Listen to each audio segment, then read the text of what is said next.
querido amigo, querida amiga, que bom que você está aqui no meu canal. Que bom podermos estar juntos mais uma vez para estudarmos, para meditarmos na Palavra de Deus e tratando sobre os princípios prioritários na vida de um discipulador. Vamos entender um pouquinho sobre como cuidar da espiritualidade, como o discipulador deve cuidar da sua espiritualidade, certo? Se você gostou desse vídeo, compartilhe, comente, se inscreva no canal se você é novo e fique comigo até o final e vamos conferir mais essa importante questão a respeito da vida de um discipulador.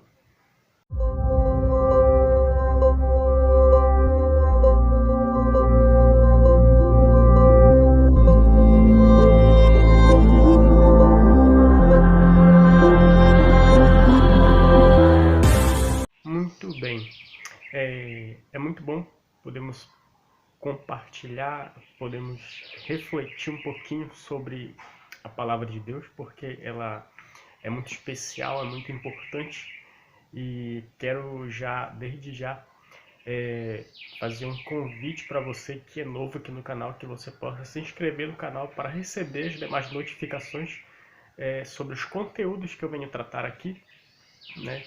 E sobre a importância do discipulado.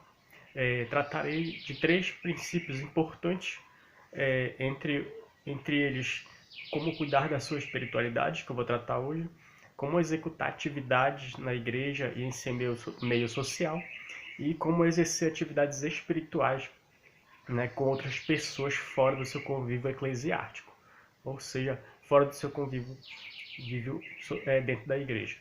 É muito importante, podemos também compartilhar, se você puder, compartilhe com a sua igreja, compartilhe com mais pessoas, para que possam ter acesso ao conhecimento da Palavra de Deus.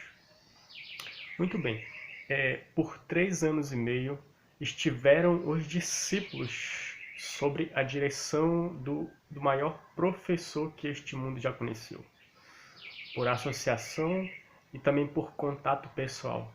E Cristo preparou para o seu serviço, e em suas jornadas através dos campos das cidades, levava-os com ele para que pudessem ver como ensinava o povo.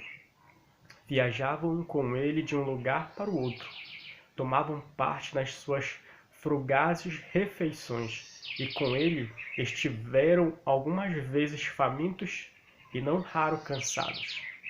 Estiveram com eles nas suas caminhadas sobre as ruas espinhadas, junto ao lago e no solitário deserto.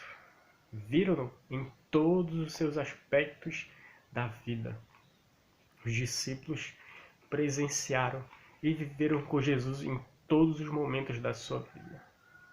Queridos, nós somos desafiados hoje por Cristo a permanecer com Ele em comunhão. O Evangelho de João, capítulo 15, Jesus ele fala: eu sou a videira e vocês são os ramos, permaneçam em mim, para que vocês possam dar bons frutos. Então, se o amor de Deus está presente na nossa vida, então a nossa primeira reação é ter uma vida devocional intensa e constante. Como discípulos e discipuladores, devemos orar, refletir sobre a palavra e tirarmos momentos a sós com Deus. Essas são prioridades de um discipulador autêntico.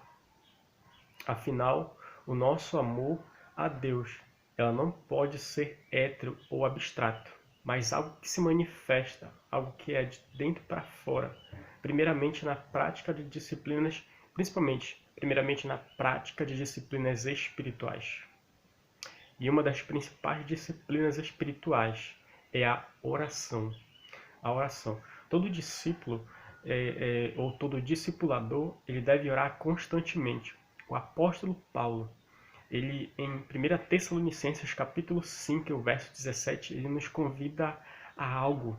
Ele fala assim, orai sem cessar, e manter-se sensível à voz de Deus o tempo todo. Faz isso em seus momentos devocionais, mas também durante o dia quando você executa atividades corriqueiras. Devemos estar orando em constante oração, em comunhão com Deus, não só nos momentos devocionais, mas também nos momentos em que executamos as nossas atividades durante o dia. Não se desconecte de Deus, né? Esse é o conselho bíblico, esse é o conselho de Cristo, né? Permaneçam em mim, certo? Também devemos estudar a Bíblia, devemos ler e estudar a Bíblia Sagrada. É também uma das disciplinas espirituais, certo? Então, todo discipulador, ele lê, ou não somente lê, mas estuda a palavra de Deus e nela também medita, certo? E é importante enfatizar que a Bíblia, ela contém todos os princípios que os homens necessitam, né, para compreender, a fim de se habilitarem tanto para esta vida quanto para a vida futura. Tais princípios podem ser compreendidos por todas as pessoas. Quem quer que possua espírito capaz de apreciar seus ensinos não poderia ler uma simples passagem da Bíblia sem extrair dela algum conceito auxiliador. Todavia, os mais valiosos ensinos da Bíblia não serão obtidos com um estudo ocasional ou fragmentado. Não tem que ser algo superficial. Por quê?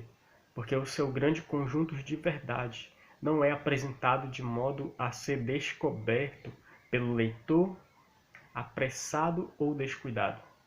Muitos de seus tesouros jazem muito abaixo da superfície e só podem ser obtidos por uma pesquisa diligente e por contínuo esforço. As verdades que irão perfazer o grande todo devem ser pesquisadas e reunidas, como diz o apóstolo como diz o profeta Isaías, um pouco aqui e um pouco ali, Isaías 28, verso 10. Além de orar e ler a Bíblia, o verdadeiro discipulador, ele também pratica a meditação cristã e a solitude. O salmista, no Salmo 119, verso 48, ele registra algo para nós. E ele escreve assim, ó: os meus olhos antecipam-se às vigílias noturnas, para que eu medite nas tuas palavras. O salmista, ele nos conclama a meditação. Sabemos que isso só é possível quando praticamos e valorizamos a solitude, que é um momento sublime, né? Quando arrancamos os fones do ouvido, quando nos desconectamos do bate-papo virtual, quando ficamos quietos e entramos em sintonia com Deus, com a calma de quem espera um encontro especial. Isso implica em quê? Em ficarmos a sós com nós mesmos, para então ficarmos a sós com Deus, a fim de poder pensar, refletir, criar, meditar nas coisas eternas, ou seja, naquilo que é essencial para a minha e para a sua vida, para a nossa vida. Saber estar a sós com Deus dá o real sentido à vida. E isso que nos tira da superficialidade de centenas de contatos passageiros, né? E nos leva à autenticidade de bons relacionamentos face a face. Quando ficamos distantes de Deus, ficamos também sozinhos em meio à multidão. E, inclusive, a respeito da importância da meditação, reflexão e contemplação, a senhora White, ela escreve afirmando o seguinte: far-nos-ia bem passar diariamente 1 hora a refletir sobre a vida de Jesus. Faria bem para nós passarmos a refletir durante um bom tempo, durante 1 hora, sobre o exemplo e sobre a vida de Cristo Jesus. E ela continua: deveremos tomá-la ponto a ponto e deixar que a imaginação se apodere de cada cena, especialmente das cenas finais. Ao meditar assim, em seu grande sacrifício por nós, nossa confiança nele será mais constante, nosso amor vivificado, e seremos mais profundamente imbuídos de seu Espírito. se, se queremos ser salvos, afinal, teremos de aprender teremos de aprender aos pés da cruz a lição de arrependimento e humilhação. Jesus, ele é o nosso único modelo. E tudo aquilo que eu falei agora se encaixavam e eram prioridades na vida de Jesus. Eram prioridades na vida de Jesus. Não sei como é que está a sua vida espiritual. Não sei se você é um discipulador. Mas, queridos, Deus, ele nos chama a esse princípio. Deus, ele nos chama a esses princípios. Deus, ele nos chama para essa função. Para povoarmos o céu. Para pregarmos o Evangelho. E assim levarmos muitas pessoas, não com o nosso poder, não com a nossa força, mas pelo poder do Espírito Santo que atua em nós. Se você é um discipulador, se você não cultiva esse princípio em especial de oração, de estudo da Bíblia e de momento a sós com Deus, ouça o conselho. Busque meditar na vida de Jesus.